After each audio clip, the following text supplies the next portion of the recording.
그 다음 살펴보실 거는 앞서 말씀드린 EF 주문에서 조금 더 확장되게 됩니다. 이 부분에 있어서 저희가 좀 역시 또 약간 자랑하는 자부심을 갖고 있습니다. OCO 주문이라는 것인데 이게 뭐 저희가 자체적으로 고안했다기보다는 글로벌하게 해외 쪽에서나 해외 거래소나 또는 해외 글로벌 HTS 쪽에서는 약간 도입이 되어 있는 부분입니다. 그래서 나중에 해외 선물 쪽으로 매매하시게 되면은 이런 걸 제공하는 경우가 보실 수도 있지만 현재로서 제가 알기로는 국내 증권사에서는 이 주문을 제공하고 있는 경우가 거의 없는 것으로 알고 있습니다. 설명은 조금 복잡해 보입니다. OCO, OS. OCO는 이제 다시 쉽게 말씀드리면은 주문이 한 세트로 나갑니다. 두 개의 주문. 그래서 하나를 취소하면은 그 주문도 같이 취소가 됩니다. 이걸 이제 저희는 스탑 주문으로 이제 구현을 하게 되는데 이게 무슨 말씀인가 하니 이제 좀 헷갈리실 겁니다. 근데 한번 상황을 한번 살펴보겠습니다. 제가 매수 포지션을 갖고 있습니다. 매수 포지션을 좀 크게 갖고 있는데 한 10개가 갖고 있습니다. 근데 갑자기 우스꽝스러운 상황이면 잠시 자리를 비워야 되는 상황입니다.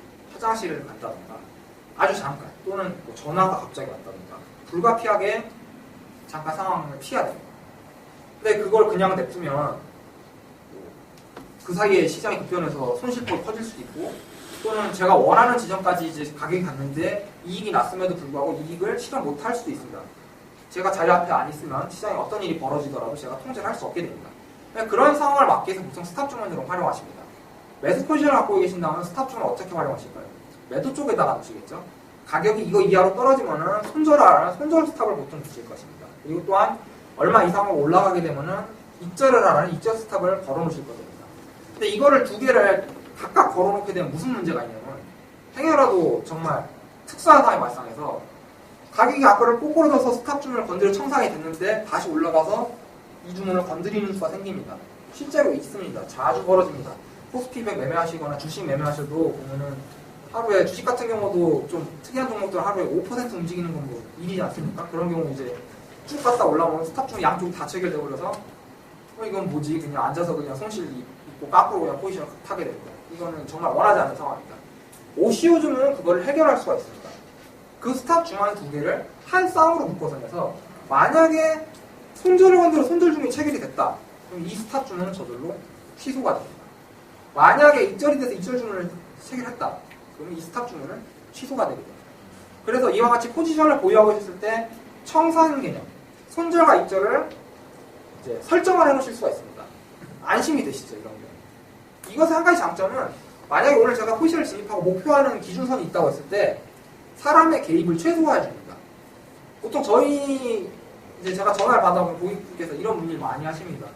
이것 좀 뭐 안 건드리게 좀 해줄 수 없냐. 가끔 그런 분이 오십니다. 제가 가면 나가면은 그러지 말았어야 되는데 자꾸 이 가격을 내려서 뭐 이런 말씀들 많이 하십니다.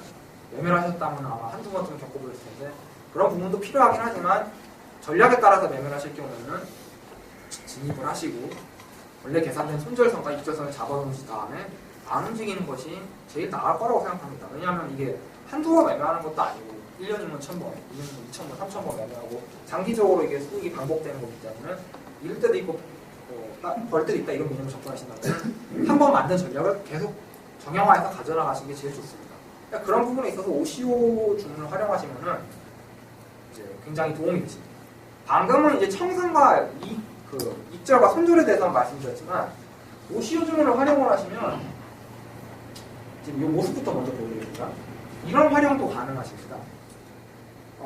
추세 매매라고 하는 것인데 이제 당일 기준선에서 또는 시가 같은 곳에서 지지선과 저항선을 만약에 돌파를 했다고 했을 때 만약에 시세가 가다가 저항선을 돌파하고 상승한다고 했을 때 그 방향으로 매수 포지션을 올라탄다던가 또는 기준선에서 지지선 이하로 가격이 떨어져서 그 방향으로 더 떨어질 것이라고 보고 매수 포지션을 잡는다던가 이런 식으로 추세 매매를 하실 수가 있습니다. 선물의 경우 매수 매도가 다 가능하기 때문에 이런 추세 매매를 하실 경우는 어느 쪽으로 가도 상관없습니다. 이기는 놈이 우리 편입니다. 그래서 그거를 매수 매도 주문을 걸어 놓으시면 되는데 역시 이걸 각각의 스탑 주문을 해놓으시면은 평행일차 같이 한번 이렇게 돌아가는 양쪽이 다 걸려버립니다. 근데 이걸 OCO로 묶어서 해놓으시면은 다음과 같이 현재 기준가를 기준으로 얼마 위가 되면은 주문이 나가라, 매수 주문이 나가라는 스탑을 걸으시고 얼마 이하로 떨어지면은 매도 주문이 나가라는 스탑을 묶어서 거실 수가 있습니다. 이렇게 되게 되면은 당일 시세가 움직이면서 어느 한쪽으로 건드려 포지션을 잡게 되면은 나머지 한쪽은 저절로 취소가 돼서 그런 시세 되돌림으로 인해서 양쪽이 다 체결되는 현상이라던가 또 하나가 체결되면 일부러 하나를 손으로 빼서 이제 취소시켜야 되는 그런 번거로움을 없애실 수가 있습니다. 추세 매매가 있으면 반대로 박스권 매매가 있겠죠. 역으로 지지선을 못 뚫고 갈 것이다. 저항선을 못 뚫고 갈 것이다. 그래서 저항선에 도달하면 매도를 잡고 지지선을 못 뚫고 내려갈 것이다. 지지선에 도달하면 매수를 잡게끔 다음과 같이도 설정이 가능합니다. 지금 이거 OCO 역추세 모드로 설정을 해서 주문을 내시게 되면은 지지선에서 매수 주문, 저항선에서 매도 주문을 설정하게 되고 역시 한쪽이 체결이 되면 한쪽이 취소되게 됨으로써 원하시는 전략을 이제 오류가 없이 구현할 수 있게 합니다. 잠깐 앞서 슬라이드 다시 가시면 이 EF 주문에서 보시면은 이 OCO 주문을 활성화할 수 있는 부분이 우측 하단에 위치하고 있습니다. 이 OCO 부분을 클릭을 하시면 우측 상단에 어떤 창이 한 가지가 활성화됩니다. 여기서 이 콤보 박스를 클릭을 하시면 진입, 매수, 매도, 추세, 역추세, 청산, 익절, 손절 이렇게 5가지 모드를 제공하고 있습니다. 가장 많이 쓰이는 게 추세, 역추세, 익절, 손절 개념이 3가지가 되겠고 이제 뭐 매수 주문을 이와 같이 이제 낸다던가 매도 주문을 이렇게 낸다던가 이런 식으로 응용도 가능합니다. 이건 이제 전략에 따라서 가능합니다. 실제로 이걸 사용하실 때는 설정을 하시고 이제 세부 설정 기준가를 얼마로 하실지 틱을 얼마로 하실지 정하신 다음에 주문 전송 버튼을 누르시면은 주문 확인 버튼이 나타나게 됩니다. 다음과 같이 OCO 주문을 전송하시겠습니까? 확인 버튼을 누르시면은 이런 식으로 전송이 되게 되고 추세, 역추세, 포지션을 보유하고 있을 때는 이제 청산. 지금 이거는 매도 포지션을 보유하고 있는 상황입니다. 청산의 경우 청산 OCO를 내면은 저희가 알아서 계산을 합니다. 만약 매도 포지션을 보유하고 있으면은 알아서 매수 쪽으로 익절 손절을 잡아드리고 매수 포지션을 보유하고 있으면 매도 쪽으로 익절 손절을 잡아드립니다. 역시 강점은 체결되면은 나머지는 저절로 취소된다는 것이고 만약에 이게 체결이 안 돼서 이 주문을 취소해야 될 일이 생길 수 있습니다. 그 경우도 똑같이 이걸 2개를 각각 끌어서 취소하실 필요 없이 한쪽만 끌어서 취소를 하시면은 세트로 묶여있기 때문에 같이 취소가 됩니다. 이와 같이 지금 이렇게 2개의 주문을 그룹화해서 다룰 수 있게 저희가 제공을 하고 있습니다. 이를 OCO 주문이라고 하고 OSO 주문은 요것은 조금 확장 버전입니다. 그래서 OSO 주문은 이 아래 OSO 버튼을 이제 또 하나 누르시면 활성화가 되는데 OSO 주문, OCO 주문과 유사한데 OCO 주문 앞에 실제 주문이 하나가 들어갑니다. 그러니까 다시 말씀드려서 지금 OSO 주문을 가지고 이렇게 주문을 내시게 되면은 이런 모습이 나타나게 됩니다. 지금 OSO 주문을 233.10에 이제 한계약을 내는 겁니다. 이건 이제 실제로 거래소에 주문이 들어갑니다. 들어가는데 거기에 OCO가 덧붙여집니다. 그래서 제가 만약에 이 OSO 모드를 아까 청산, 익절, 손절 개념으로 해놓고 OCO를 청산, 익절, 손절, 익절을 더 씌워놓고 OSO 주문을 내놓으면 이게 만약에 체결이 됩니다. 매수 주문이. 체결이 되는 순간 그것에 해당하는 OCO 주문이 자동으로 생성이 됩니다. 즉 다시 말해서 지금 화면처럼 이 주문을 OCO 쪽을 청산, 익절, 손절로 설정을 해놓으시고 매수 주문을 내놓으신 다음에 자리를 비우시더라도 저 매수 주문이 체결되고 나면은 자동으로 이 반대쪽에 익절, 손절, 매도 스탑이 OCO 세트로 존재하게 됩니다. 이런 기능을 활용하시면은 만약에 여러 종목에 대해서 지정가 주문으로 이제 그 가격에 주문을 내고 싶으실 걸 체결을 하고 싶으시다 했을 때 체결되면 그때 가서 또 OCO 내고 체결되면 그때 가서 손절 지정하고 매우 번거로우실 수 있습니다. 그런 경우에 OSO 주문을 활용하시면은 일단 나는 오늘 이 가격에 주문을 내겠다라고 이렇게 주문을 넣으시고 입고 계시면은 주문이 들어가면 자동으로 OCO 주문이 세팅이 되게 됩니다.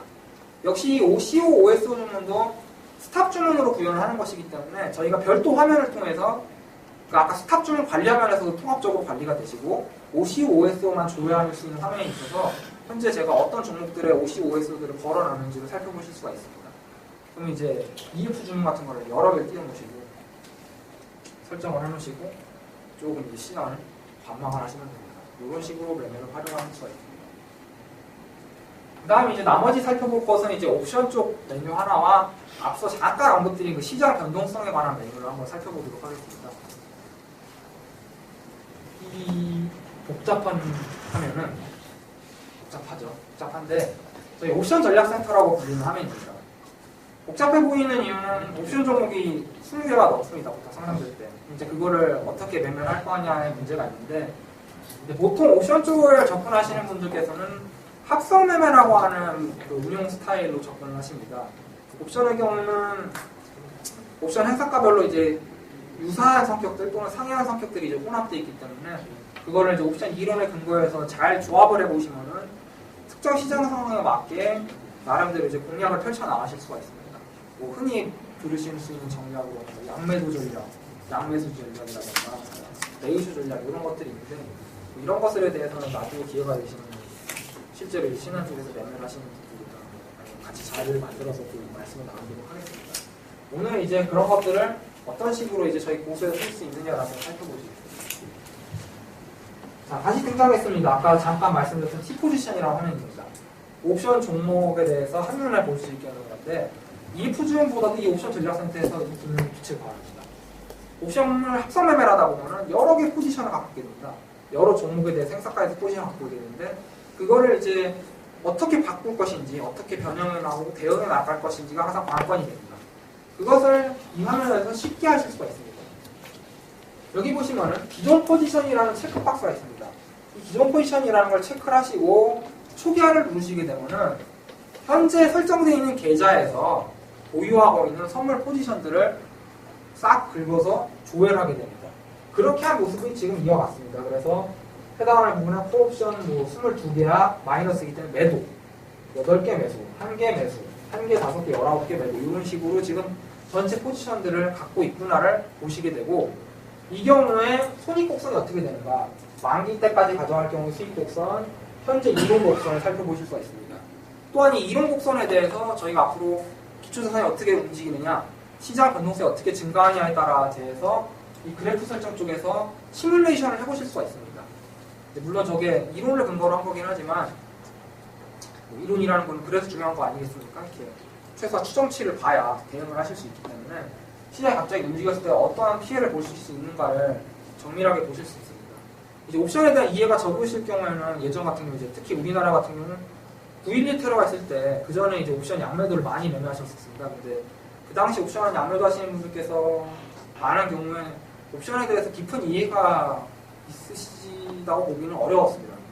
무슨 말씀이냐면은 양매도 같은 경우 이제 특성상 시간이 갈수록 이제 수익이 쌓이는 스타일의 매매입니다. 근데 얘의 경우 치명적인 단점이 지수가 한 번에 강하게 한쪽으로 밀려버리게 되면은 단순히 지수가 움직임으로써 손실을 보는 것 뿐만이 아니라 그 움직이는 속도에 따라서 특히 만기가 다가올수록 그 감마 리스크라고 이제 정식적으로 표현하는데 그 영향으로 인해서 폭발적인 손실을 보게 됩니다.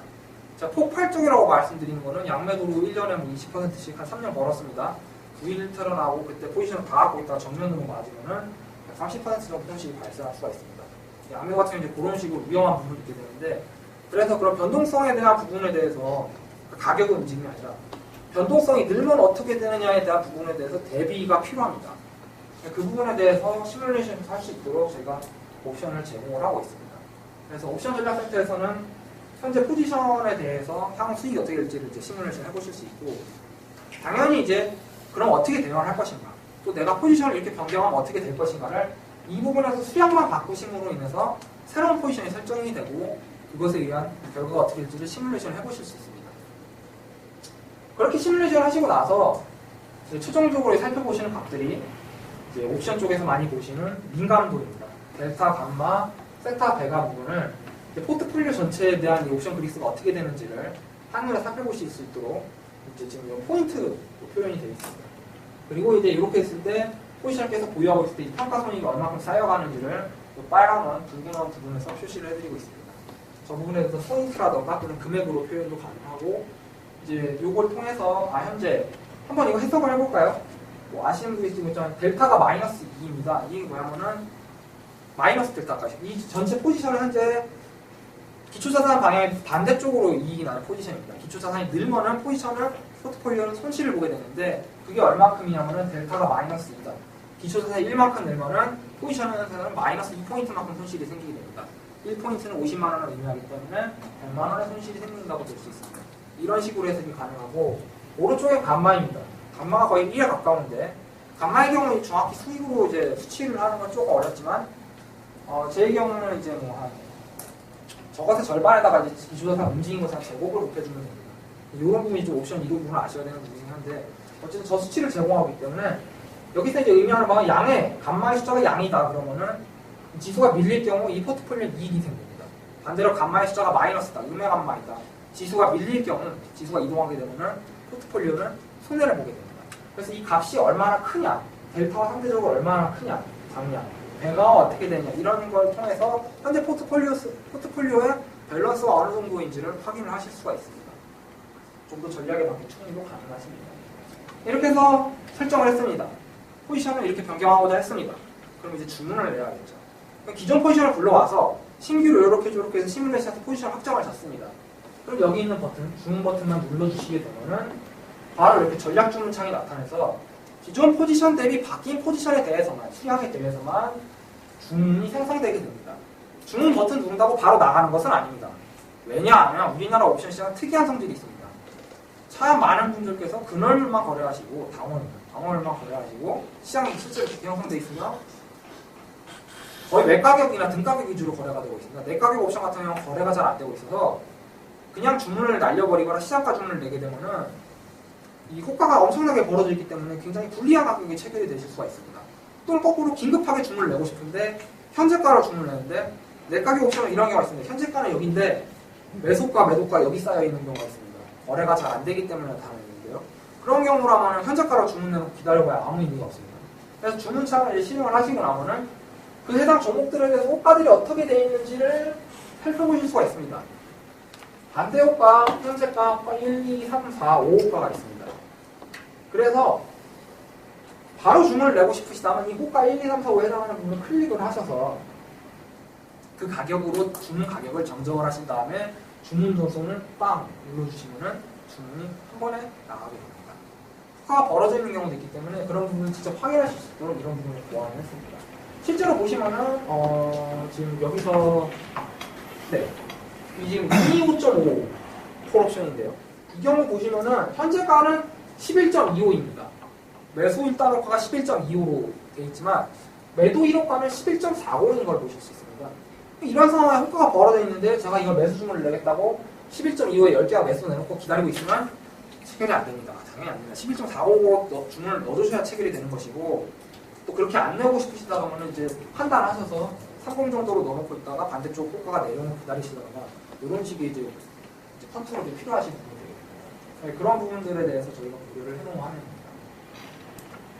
마지막으로 이제 살펴보실 기능은 저희 옵션의 이제 정보를 가지고 이제 스프레드 차트라는 거를 저희가 제공을 하고 있습니다. 제가 참 안타까운 경우는 아까 그 파일의 에러로 두 번째 그래프를 못 보여드렸는데 시장의 변동성이라는 부분이 있습니다. 변동성 지수라는 게 있고 이 변동성 지수가 보통 값을 한 12에서 20 또는 30, 50, 100 정도 이렇게 갖게도 됩니다. 참고사항 말씀드리면 변동성 지수라는 것은 만약에 이 자산이 하루 평균적으로 1%씩 움직인다. 평균적으로 1% 정도로 움직인다. 1% 내로 움직인다라고 하면은 변동성 지수가 약 12에서 14 정도의 값을 갖게 됩니다. 그리고 만약에 하루에 2% 정도씩 움직인다 하면 변동성 지수가 20에서 25선, 30선을 갖게 됩니다. 이거는 제가 해석을 하는 게 아니라 변동성 지수의 계산식 자체가 그렇게 되어 있습니다. 변동성 지수라는 게 이제 이 가격을 통계적으로 분석을 해서 이게 얼마만큼 움직였느냐를 나타내는 수치입니다. 근데 이거를 이제 과거 자료를 가지고 계산을 하실 수도 있고 실시간으로 그거를 계산해서 확인을 하실 수 있습니다. 현재 코스피 변동성 지수라고 거래소에서 제공하는 것은 역시 실시간으로 옵션 시장에 있는 정보들을 바탕으로 시장의 변동성을 이제 추정해내는 자료입니다. 그 변동성을 가지고 딱 정해져 있는 게 아니라 시장의 이제 자료들을 가격들의 이제 성격을 파악을 해서 그 값들을 뽑아내는 것입니다. 그래서 변동성 지수가 한 12에서 15 사이일 때는 보통 주가지수의 경우 예를 들면 추세장이 만들어집니다. 한 0.5에서 0.7, 1% 내외로 자글자글 움직이면서 횡보라던가 추세라던가 이런 식의 장들이 많이 형성이 되고 주가지수의 경우는 이제 급락을 하면서 변동성이 커지는 현상이 있습니다. 이제 시장에 관찰되는 현상인데 급등을 하면서 변동성이 켜지기보다는 예기치 못한 급락으로 인해서 주식 자산들의 이제 변동성이 커지는 경우가 많습니다. 급락들 같은 상황이 벌어졌을 때 코스피 200 주가 지수의 경우는 변동성 지수는 약 20에서 25선까지 올라가곤 합니다.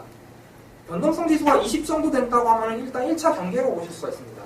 시장에서 추가적인 하락이나 조정이 있을 수도 있고 또는 잠깐 머물렀다가 다시 변동성 지수가 15선으로 가면서 추세장이나 시장의 안정을 찾을 수도 있습니다. 이런 식으로 변동성에 따라 시장의 국면을 해석할 수가 있는데 지난 2011년 8월 같은 경우 유럽 쪽 금융위기 때문에 지수가 무너진 적이 한 번 있습니다. 일단 4% 정도 빠진 적이 있는데 그렇게 되면 변동성 지수가 40에서 50선까지 치고 올라가게 됩니다. 시장에서 그렇게 바라보는 것이죠. 이런 4%씩 움직임이 계속 이어질 수도 있다라고 이제 위기감이나 공포감 또는 기대감이 이제 팽배해지게 됩니다. 이제 과거로 좀 더 거슬러 올라가면은 9.11 테러 같은 경우에 변동성 지수가 한 60, 80까지도 갔었고 제일 이제 기억하기 싫은 보통까지 기억하기 안 필요하시는 2008년 금융위기에 오는 변동성 지수가 100에서 120까지 이제 치고 갔었습니다. 그렇기 때문에 이 변동성 지수가 현재 어떤 변동성이 어떤 상태를 나타내고 있느냐는 것은 이 시장을 판단하는 데 굉장히 중요한 자료가 될 수 있습니다. 물론 그걸 예측할 수 있지만 예측보다는 최근 추이거나 이렇구나라는 걸 판단을 함으로써 지금 내가 어떻게 대응을 해야겠구나. 옵션 양매도라고 보시면 변동성 지수가 15에서 20으로 커졌는데 20에서 10으로 내려갈 거야 안 하에다가 모든 걸 거셔서 포지션을 크게 잡으셨다가 행여라도 20에서 더 올라가 30까지 올라가 버리면은 큰 손실을 보실 수도 있습니다. 근데 이제 그런 걸 판단하는 기준이 가격만으로는 어렵기 때문에 변동성을 통해서 포지션에 들어갈 것인가 말 것인가를 참고하실 수 있습니다. 그러면 이 변동성을 어떻게 살펴봐야 되느냐? 애석하게도 코스피 지수의 지금 변동성 지수는 실시간으로 제공이 되고 있긴 한데 그게 진짜 실시간으로 제공되는 것이 아닙니다. 띄엄띄엄 값이 옵니다. 그렇기 때문에 지금 현재 실제 시장 상황을 정확하게 반영하는 것도 아니고 또 코스피 지수 변동성 지수 같은 경우 거래소에서 이제 일괄적으로 이제 장 끝나고 이제 그걸 제공한다던가 일반인이 접근하기에는 그런 부분이 있기 때문에 이런 부분에 있어서 자료를 접근하는 굉장히 중요한 문제가 있습니다. 변동성을 얻는 방법으로는 코스피 변동성 지수 이외에 역사적 변동성이라고 하는 방법도 있습니다. 보통 HTS에서 역사적 변동성 차트, 저희도 역사적 변동성 차트를 제공하고 있고 HV, Historical Volatility 이런 식으로 표현이 되는데 이거는 과거값을 가지고 이 이동평균의 개념으로 접근을 하는 것이기 때문에 30일 역사적 변동성, 15일 역사적 변동성 이 개념에 따라서 많이 좀 해석이 달라집니다. 과거치이기 때문에 현재 벌어진 실시간을 반영을 하지만 15일 기준이면은 그 앞에 14일이 쌓여 있겠죠. 그렇기 때문에 현재가만 반영한다고 볼 수는 없습니다. 그럼 가장 제일 좋은 것이 무엇이냐? 이거는 이제 이론적으로도 수많이 검증된 옵션의 내재 변동성이라는 것입니다. 옵션이라는 것의 가격은 변동성에 의해서도 영향을 받습니다. 그렇다면 거꾸로 옵션의 가격을 통해서 변동성이 어떠할 건지를 추정을 해볼 수가 있습니다. 코스피 변동성 지수도 그와 같은 방법을 통해서 만들어진 것이고 저희 고수에서는 스프레드 차트라는 화면을 통해서 다음과 같이 지금 이 하단에는 현재 해당 날짜에 코스피 지수의 모습입니다. 이 상단에 보시면은 이 수많은 지글거리는 곡선들이 있는데 이것이 지금 각각의 옵션들의 이 변동성이 어떻게 되는지, 내재 변동성이 어떻게 되는지를 가격을 바탕으로 시장 가격을 바탕으로 실시간으로 이제 보여주는 모습입니다. 그래서 이걸 어떻게 사용하실 수 있냐면은 설정 화면을 가시면 이런 식으로 제가 살펴보고자 하는 옵션 종목들을 고를 수 있습니다. 근데 이거를 이제 목적에 맞게 혼합을 해서 쓰실 수 있는데 일반적으로 쓰시기 편한 것은 이쪽에 저희가 만들어놓은 이 버튼을 활용하는 것입니다. 그래서 종목 수량을 1로 정해놓으시고 ATM 기준 자동 선택이라는 버튼을 클릭을 하시게 되면은 그날 등가격 옵션을 기준으로 그다음 해당하는 지수 이제 그 가격을 기준으로 상하 자동 설정 종목수만큼 옵션을 이제 추출을 합니다. 이렇게 해서 HM 기준 자동 선택을 눌러주시면은 현재 지금 지수가 232.50이기 때문에 232.50을 기준으로 콜옵션 5개, 풋옵션 5개를 연속으로 총 10개의 옵션을 잡아줍니다. 그렇게 잡아서 이와 같이 한 번에 실시간으로 변동성 값들을 꾸려줍니다. 옵션 한 종목을 매매하실 때 저걸 통해서 이제 매매 시점을 포착을 하실 수도 있고 특이점들을 파악하실 수 있지만 저희가 일단 기본적으로 권장드리는 방법 중 하나는 이렇게 불러와 놓으신 다음에 여기 보시면 평균이라는 체크가 있습니다. 이 평균을 체크하시게 되면은 이와 같이 검은 굵은 실선으로 이 10개의 옵션의 내재 변동성에 대해서 평균값을 그려주게 됩니다. 그러면은 시장에 대한 평균적인 그 내재 변동성 움직임을 살펴보실 수가 있게 되는 것입니다. 이것만 보시고 싶으시다 그러면은 이 각각 10개가 나타나 있는 개별 종목 부분에 체크를 해제를 하셔서 이제 이와 같이 깔끔하게 옵션 10개의 내재 변동성 갖고 시장의 평균 변동성만 구한 모습을 살펴보실 수가 있습니다. 이날은 이제 얼마 전 6월 25일의 모습입니다. 이날 이제 하락폭이 좀 컸었는데 이날 하락폭이 제법 상당했습니다. 지금 시간을 보시면은 하단에 보시면 여기가 지금 12시 12분입니다. 오후 12시 12분부터 실시간으로 이제 그렸는데 12시 57분 불과 40분 남짓되는 시간 동안에 지수가 234에서 232점 약 1.5포인트 거의 1% 가까이 빠지는 모습입니다. 이제 시장에서 봤을 때 1시간 안에 1% 빠졌다 그래서 이거는 이제 코스피에서 보면 비교적 급락으로 접어드는 상황이라고 보실 수 있습니다. 그래서 이때 당시 변동성 값을 보시면은 20선을 넘어갔습니다. 아까처럼 이제 하루에 1% 내의 움직임이 아닌 이제 갑자기 이제 1% 빠졌으니까 한 2, 3%까지도 움직일 수 있다고 이제 시장은 반응을 하고 변동성 부분이 20선을 돌파하게 됩니다. 재미있는 것은 12시 32분을 기준으로 빠지는 폭이 가속화됐습니다. 그래서 시장에서는 이거 난리 나는 거 아닌가 해서 기대되는 변동성이 예상할 변동성이 더 올라가게 됩니다. 그래서 변동성 지수가 이 짧은 시간 안에 20.5에서 22포인트까지 올라가게 됩니다. 이게 지금은 변동성 지수 고작 1.5포인트 올라갔는데 별거 아니지 않아 라고 생각하실지 모르겠지만 평소같이 추세장이나 항공장 때는 저 변동성 값이 뭐 저렇게 1.5% 이렇게 안 움직입니다. 급변하는 상황에 저렇게 크게 움직이기도 합니다. 그래서 이렇게 상승을 했다가 약간 지수가 반등을 해서 회복하는 모습을 보이니까 변동성이 금세 다시 빠지는 것을 볼 수가 있습니다. 그럼 이렇게 생각하실 수 있습니다. 에이, 뭐 지수 그림 대충 뒤집어 놓은 거 같구만. 뭐 그게 대단하다고 떠드나 라고 보실 수 있지만 이걸 수치를 정확하게 한번 살펴보시면 한번 보실까요? 12시 35분쯤을 보시면 지수값으로는 233.5 부분을 가리키고 있습니다. 이때 변동성 값이 21%. 변동성이 급등했다가 변동성이 떨어져서 다시 21% 부분이 왔을 때 지수값은 233.0입니다. 오히려 지수는 233.5에서 233으로 더 빠졌는데 변동성 값은 같습니다. 다르게 해석하면은 오히려 더 빠져서 더 떨어질 거라고 생각할 수 있는데 현재 시장 상황에서는 그렇지 않다고 약간 보는 것입니다. 그래서 결국은 이제 추가적으로 이제 하락을 하면서 변동성이 다시 올라가겠지만 이 부분만 놓고 보면은 변동성이 약간 이 부분에서 과소평가된 것이다라고 볼 수도 있습니다. 또는 이 부분을 이제 정확히 또 해석을 해보면 이 과대 낙폭이 생겼을 때 지금 보시면 여기서 여기 빠지는 것보다 여기서 여기 빠진 게 속도의 개념으로 보시면 한 2배까지 차이가 안 납니다. 2배 정도 차이가 나는데 그러면은 과연 그 2배 속도로 빠지는 것이 변동성을 이만큼 1.5포인트나 5%나 상승시킬 요인인가 이런 부분에 생각을 해보실 수가 있습니다. 이런 걸 이제 실시간으로 또는 이제 과거자를 통해 살펴보시면은 저기서 이제 어떤 기회를 포착하실 수도 있고 양매도 같은 걸 하시는 분 같은 경우는 이제 만약에 이런 상황 속에서 이 반등하는 걸 보자마자 변동성이 급격하게 빠지는 걸 보고 매도 포지션을 왕창 잡으실 수도 있습니다. 그러면 이제 반락하면서 변동성이 감소함으로 해서 이익을 이제 취하실 수도 있고 또는 거꾸로 지수는 빠졌는데 변동성이 그대로는 나는 걸 착안해서 그러면 이게 지수가 여기 추가적으로 빠지면 다시 변동성이 더 올라갈 것이라고 예상을 하고 매수 포지션 옵션 위주로 잡으셔서 대응을 하실 수도 있습니다. 저희는 그래서 이와 같이 시장 변동성을 어떻게 하면 잘 살펴볼 수 있는 화면을 제공을 하고 있고 오늘 이렇게 지금 길게 제가 설명을 드렸는데 오늘 이 자리를 통해서 제가 설명드리는 그렇게 말씀을 드리는 목적은 단 하나입니다.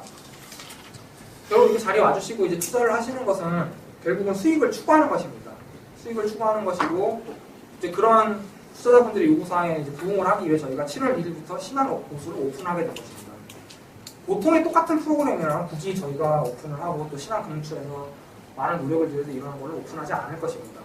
저희가 갖고 있는 장점은 이제 동선 같은 거라든가 마우스 클릭이나 이런 부분을 이제 편의 주문에 있어서 편의 사항을 많이 고려를 하고 오시오 주문과 같이 실질적으로 매매에 편의나 리스크 관리에 도움이 될 수 있는 메뉴들을 이제 집어넣은 게 저희 장점이 되겠고, 가장 결정적으로 시세 속도가 국내에서 접하실 수 있는 일반 HTS 중에서는 제일 우월하다라고 말씀드릴 수 있겠습니다.